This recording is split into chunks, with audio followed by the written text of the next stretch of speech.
അല്ല, ഒരുപക്ഷെ സ്റ്റേറ്റ് സെക്രട്ടേറിയറ്റിൽ ഉണ്ടായിരുന്നെങ്കിൽ സഖാവ് ജി സുധാകരൻ CPM-ന്റെ കേരള സംസ്ഥാന സെക്രട്ടറി ആവില്ലായിരുന്നോ? ആവണമെന്ന് നിർബന്ധം എന്താ? ഒരാൾ അവിടെ ഇരിപ്പുണ്ടല്ലോ, മതിയല്ലോ.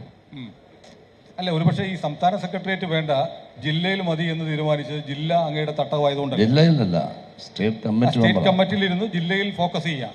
പക്ഷെ ആ ജില്ലാ കമ്മിറ്റി കുറെ കാലമായി അങ്ങയെ വല്ലാതെ സൈഡ് ലൈൻ ചെയ്യുന്നു എന്നൊരു ഫീല് പൊതുവിലുണ്ട്. അത് മാധ്യമങ്ങൾ മാത്രം പറയുന്നതല്ല.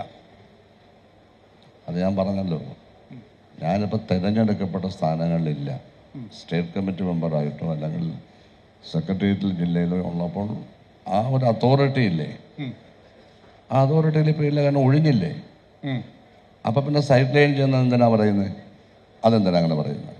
സൈഡ് ലൈൻ ചെയ്യല്ലോ, സംഘടനാ ചുമതല ഇല്ലാത്തത് മാത്രമല്ല, അത് മാത്രമാണ് കാരണം. അല്ല, സംഘടനാ ചുമതല ഉണ്ടെങ്കിൽ പാർട്ടി സംഘടനയ്ക്കകത്ത് ചില കാര്യങ്ങൾ ചെയ്യാൻ പറ്റൂ.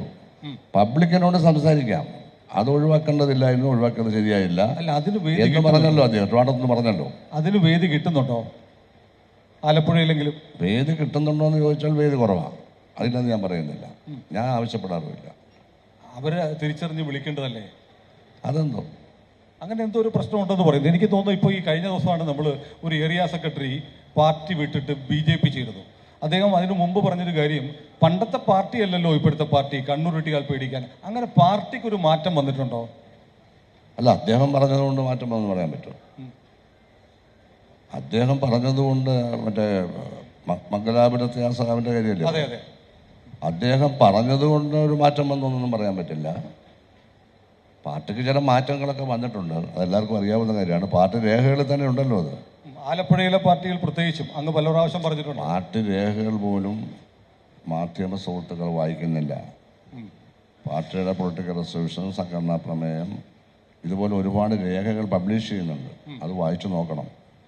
പാർട്ടിക്കകത്തുള്ള തെറ്റായിട്ടുള്ള കാര്യങ്ങളെപ്പറ്റി നിരവധി പരാമർശങ്ങളും വിമർശനവും അതിനകത്തുണ്ട്. അതിൻ്റെ 4-1 പോലും ഞങ്ങളാരും പരസ്യമായിട്ട് പറയുന്നില്ല. അതൊന്നും വായിച്ചു നോക്കാതെയാണ് ഇപ്പം എന്തെങ്കിലും ഒരു കാര്യം പറഞ്ഞ് പാർട്ടിക്കെതിരെ പറഞ്ഞു ഉടനെ ജി സുധാകരൻ പാർട്ടിക്കെതിരെ പറഞ്ഞു. ആ രേഖയ്ക്കകത്തുള്ളതാണ് പറയുന്നത്, പാർട്ടി രേഖ ആരും വായിക്കുന്നില്ല. അപ്പം അതാ പറഞ്ഞത്, ഈ മാധ്യമപ്രവർത്തകർ വലിയൊരു ഭാഗം, ഭൂരിപക്ഷം പാർട്ടിക്ക് വേണ്ടി പറയുന്നതിനെ പാർട്ടിക്കെതിരായിട്ട് പറഞ്ഞെന്നും പാർട്ടി എന്താണെന്ന് മനസ്സിലാക്കാതെ സംസാരിക്കുന്നതാണ് പാർട്ടി എന്ന് എസ്റ്റാബ്ലിഷ് ചെയ്തിരിക്കുന്നു കേരളത്തിൽ. ഇത് ഒരു അജണ്ടയാണ്, കാരണം പാർട്ടിയെ നശിപ്പിക്കാനുള്ള അജണ്ടയാണിത്. പാർട്ടിയെ എന്താണെന്ന് അറിയാവുന്നവർക്ക് നിരാശ ഉണ്ടാവും.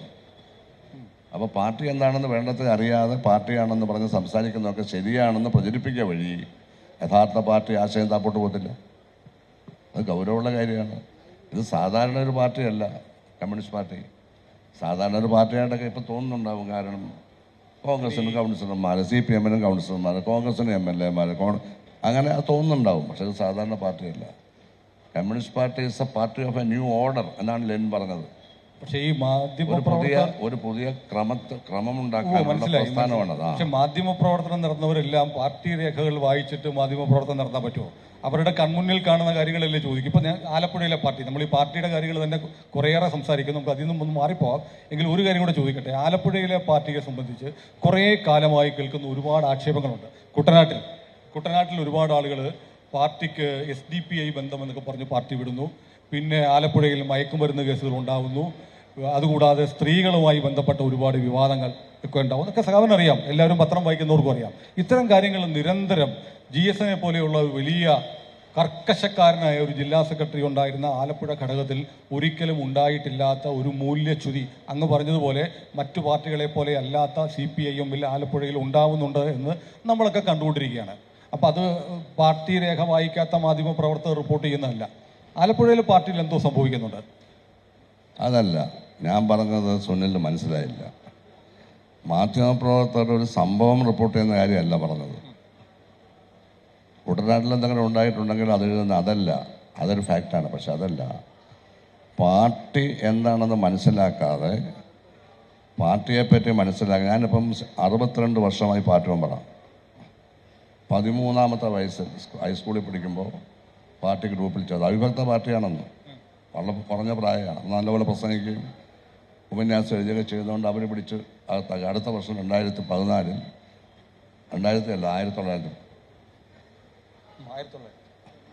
ഐ എം സോറി, ഞാൻ പറഞ്ഞതെന്താ,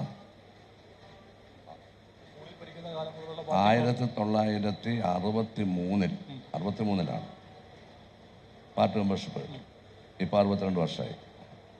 അപ്പോൾ 62 വർഷത്തെ പാർട്ടി പ്രവർത്തന അടിസ്ഥാനത്തിലാണ് ഞാൻ പ്രവർത്തിക്കുന്നത്. എല്ലാവർക്കും അനുഭവം ഉണ്ടാവണമെന്നല്ല. എന്നേക്കാൾ കൂടുതൽ പാർട്ടി മെമ്പർഷിപ്പിൽ ലൈഫുള്ള ആളാണ് ഇപ്പം സോവിലന വികസനപ്പുള്ളത്. ഒരു ചെറിയ പരിധി എന്നേക്കാൾ കുറച്ചുകൂടി മുമ്പുള്ള ആളാണ് പിണറായി വിജയൻ. ഇപ്പം റിട്ടയർ ചെയ്ത വൈക്കം വിശ്വൻ, പാലോട് മോദിട്ട്, ഇങ്ങനെ ഒരു 6-7 പേരെ ഇനിയും ബാക്കിയുള്ളൂ പാകിസ്ഥാനിൽ. അപ്പോൾ അവർക്കൊക്കെ പലതരത്തിലുള്ള CM-നൊഴിച്ചാൽ ഇവർക്കെല്ലാം പലതരത്തിലുള്ള അനാരോഗ്യങ്ങളും പ്രശ്നങ്ങളൊക്കെ ഉണ്ട്. അപ്പോൾ അതങ്ങനെ മനസ്സിലാക്കാതെ റിപ്പോർട്ട് ചെയ്യുന്നത് മാധ്യമപ്രവർത്തകർക്ക് അത് അറിയേണ്ട കാര്യം എന്താണെന്ന് ചോദിച്ചാൽ, മാധ്യമപ്രവർത്തകർക്ക് എങ്ങനെയാണ് ഫോർത്ത് എസ്റ്റേറ്റ് ആവാൻ പറ്റുന്നത്? എങ്ങനെ പറ്റും? മാധ്യമപ്രവർത്തകർക്ക് എങ്ങനെ സമൂഹത്തെ തിരുത്താൻ പറ്റും? അപ്പോൾ മാധ്യമപ്രവർത്തകൻ അറിവില്ലാത്തവനാവണം എന്ന് പറഞ്ഞാൽ സമ്മതിക്കത്തില്ല. അറിവുള്ളവൻ തന്നെ ആവണം. എല്ലാം പഠിച്ചിട്ട് വേണം. അങ്ങനെ പഠിച്ചിട്ട് പ്രവർത്തിച്ച എത്രയോ ആളുകളുണ്ട്. ഇപ്പോഴും ഉണ്ടല്ലോ കുറച്ച് പേര്. ഉണ്ട്, തീർച്ചയായിട്ടും ഉണ്ട്. അപ്പോൾ അവർ മനസ്സിലാക്കേണ്ട ഒരു കാര്യമാണ്. എന്തെങ്കിലുമൊക്കെ എഴുതി പിടിപ്പിച്ചുകൊണ്ട് കാര്യമായില്ല.